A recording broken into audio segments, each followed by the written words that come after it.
तो नमस्कार दोस्तों, मैं मंजीत कुमार, आपका स्वागत है मेरे YouTube channel Manjeet Kumar MMC में। तो आज का हमारा टॉपिक है एटम एंड मोलिक्यूल, परमाणु और अणु। तो वीडियो को शुरू से अंत तक जरूर देखें, क्योंकि आज इस वीडियो में इस टॉपिक के सारे डाउट क्लियर होने वाले हैं। वीडियो देखने के बाद भी अगर आपको किसी प्रकार का डाउट रहता है तो कमेंट में ज़रूर बताएं। तो चलिए शुरू करते हैं एटम से। एटम एक ग्रीक वर्ड है जो दो ग्रीक वर्ड से मिलकर बना है, ए और टोमियो। ए का मतलब होता है नॉट और टोमियो का मतलब होता है कट। नॉट कट, जो कट ना सके, जिसे बांटा नहीं जा सके, उसको एटम कहते हैं। एटम पदार्थ का सबसे सूक्ष्मतम कण माना गया है। एटम का खोजकर्ता कौन है? एटम का खोज सर्वप्रथम किसने किया? वैसे तो आधुनिक युग में एटम का खोजकर्ता डाल्टन को माना जाता है, लेकिन डाल्टन से हजारों साल पहले भी एक ऋषि मुनि हुआ करते थे भारत में, जिनका नाम था कनाद। उन्होंने एटम के बारे में बताया था। उन्होंने बताया था कि पदार्थ एक सूक्ष्म कणों से मिलकर बना है, जिसे एटम कहा जाता है, परमाणु कहा जाता है। वैसे तो एनसीईआरटी की किताबों में इसके बारे में, कनाद के बारे में नहीं पढ़ाया गया, क्योंकि भारत की बात है। पढ़ाया गया है डाल्टन के बारे में। तो चलिए हम डाल्टन के बारे में ही पढ़ेंगे। तो डाल्टन ने एटम का खोज किया था। डाल्टन, एटम का खोजकर्ता कौन है? डाल्टन। नोट कर लीजिएगा, डाल्टन। डाल्टन ने ही सर्वप्रथम यह कहा था कि all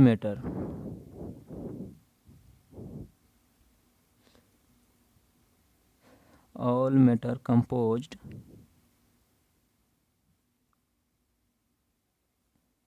of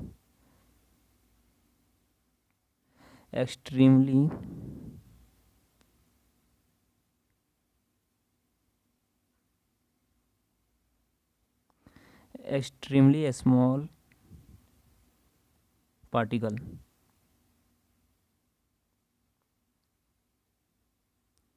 is called atom।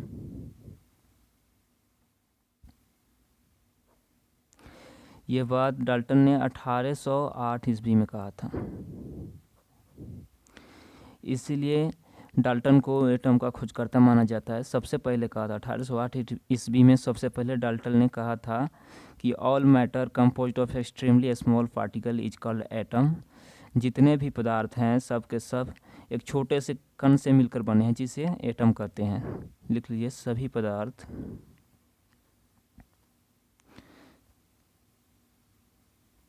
छोटे कणों से मिलकर बने हैं,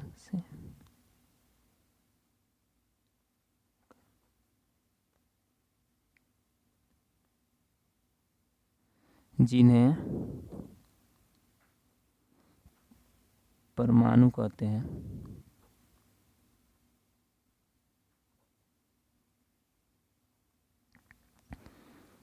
जिन्हें परमाणु कहते हैं। तो चलिए एटम का डिफिनेशन देखते हैं। तो ये है परमाणु एटम का definition. Atom is the smallest particle of an element which can take part in chemical reaction. परमाणु तत्व का वह सूक्ष्म कण है जो रासायनिक अभिक्रिया में भाग ले सकता है। परमाणु जो है तत्व का सबसे सूक्ष्मतम कण होता है, जो रासायनिक अभिक्रिया में भी भाग लेता है। जब दो तत्वों का, दो एलिमेंट का जब रासायनिक अभिक्रिया होता है, उसमें तत्वों का परमाणु ही भाग लेता है। तो चलिए आगे बढ़ते हैं। तो यहाँ देखिए, an atom is micro particle. Atom को माइक्रो पार्टिकल माना गया है। पार्टिकल दो प्रकार के होते हैं, एक माइक्रो, एक मैक्रो। एक तो होता है माइक्रो और दूसरा होता है मैक्रो।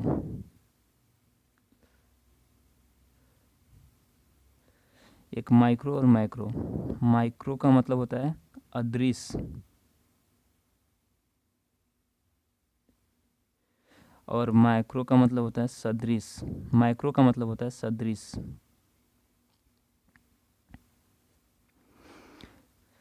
माइक्रो का मतलब जिसको माइक्रोस्कोप से ही देखा जा सके, ऐसे नॉर्मल आंखों से नहीं देखा जा सके, जिसको माइक्रो पार्टिकल कहते हैं। और एक मैक्रो होता है जिसको ऐसे भी आप देख सकते हैं, जो बड़ा बड़ा कण होता है। और माइक्रो एकदम छोटा कण होता है, जिसको एक विशेष लेंस के द्वारा ही देख सकते हैं, इसे अपने नॉर्मल आंखों से नहीं देख सकते हैं। तो चलिए आगे बढ़ते हैं। तो अगला है हमारा मोलिक्यूल, मोलिक्यूल क्या है? मोलिक्यूल का डिफिनेशन देखिएगा, a group of atom in A stable form is called molecule. अस्थायी रूप से परमाणुओं के समूह को अणु कहते हैं। A group of atom in A stable form is called molecule. अस्थायी रूप से परमाणुओं के समूह को अणु कहते हैं। जब परमाणु को अस्थायी रूप से एक जगह कर दिया जाएगा, समूहित कर दिया जाएगा, तो मोलिक्यूल बन जाता है। एग्जाम्पल देखते हैं, चलिए। तो ये है example, hydrogen, oxygen, carbon, nitrogen, sodium, calcium atomic form में है। ये सब एटॉमिक फॉर्म में है, लेकिन H2O2, H2O, CO2, NH3 ये सब मोलिक्यूलर फॉर्म में है। ये सब मोलिक्यूल है और ये सब एटम है। तो चलिए, मोलिक्यूल का डिफिनेशन आप यहाँ देखे हैं कि a group of atom in A stable form is called molecule. अस्थायी रूप से परमाणुओं के समूह को अणु कहते हैं। परमाणु के समूह हैं, 2 परमाणु इसमें मिले हैं। जैसे हाइड्रोजन H2 को लिखेंगे तो इसको ऐसे लिखेंगे, इसमें 2 हाइड्रोजन के परमाणु हैं। O2 को लिखेंगे तो इसको ऐसे लिखेंगे, इसमें 2 ऑक्सीजन के परमाणु हैं। एग्जाम्पल में आप एक बात नोटिस कर रहे होंगे कि एक तो ऐसा एग्जाम्पल है जिसमें दोनों एक ही प्रकार के एटम है, लेकिन दूसरा CO2 को ले लें अगर, कार्बन डाइऑक्साइड, तो इसमें कार्बन है और 2 ऑक्सीजन के परमाणु, एक कार्बन के परमाणु और 2 ऑक्सीजन के परमाणु, दोनों परमाणु डिफरेंट हैं। तो इसके आधार पर मोलिक्यूल को 2 भागों में बांटा गया है।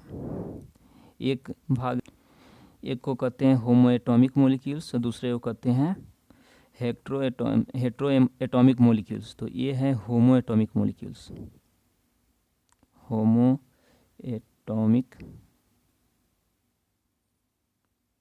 मोलिक्यूल्स, जबकि ये है hetero atomic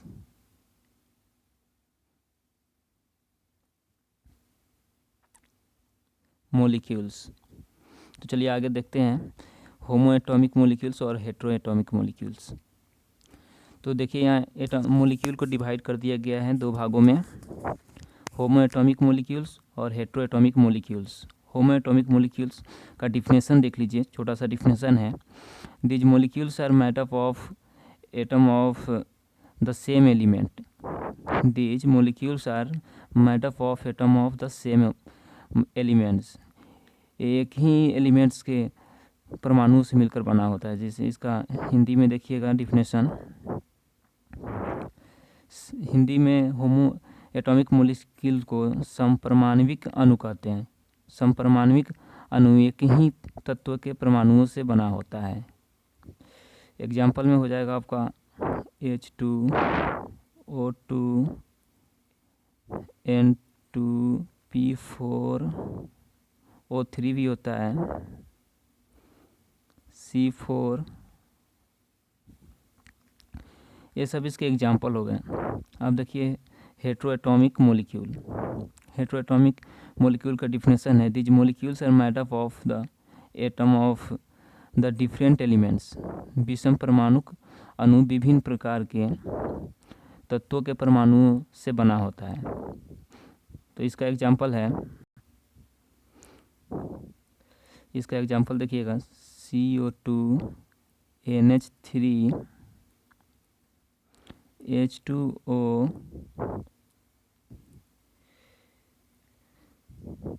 CaCO3, calcium carbonate, ये सब हेट्रो एटॉमिक मोलिक्यूल्स हैं। जैसे CO2 को अगर ले लें, CO2 को, तो इसको इस तरह से तोड़ेंगे, कार्बन ऑक्सीजन ऑक्सीजन से, यहाँ देखिए कार्बन ऑक्सीजन ऑक्सीजन, यहाँ पे एक परमाणु कार्बन का है, 2 परमाणु ऑक्सीजन का है। तो ये 2 प्रकार के इसमें एलिमेंट हो गए, एक कार्बन और दूसरा ऑक्सीजन। तो ये हेट्रो एटॉमिक मोलिक्यूल्स। ऐसे ट्रिक से ऐसे याद रखिएगा, हेट्रो मीन्स फेंट्रो, जिसमें फेंटा हुआ हो, और होमो का मतलब होता है एक जैसा, एक समान, जिसमें एक ही प्रकार का एटम हो, उसको होमो एटॉमिक मॉलिक्यूल्स कहेंगे, जिसमें हेट्रो जो अनेक प्रकार का जिसमें अनेक प्रकार का परमाणु हो उसको हेट्रो एटॉमिक मॉलिक्यूल्स कहेंगे। तो चलिए ये वीडियो यहीं तक। अगर वीडियो पसंद आया हो तो वीडियो को लाइक ज़रूर कर दीजिएगा और वीडियो को सब्सक्राइब ज़रूर कर दीजिएगा।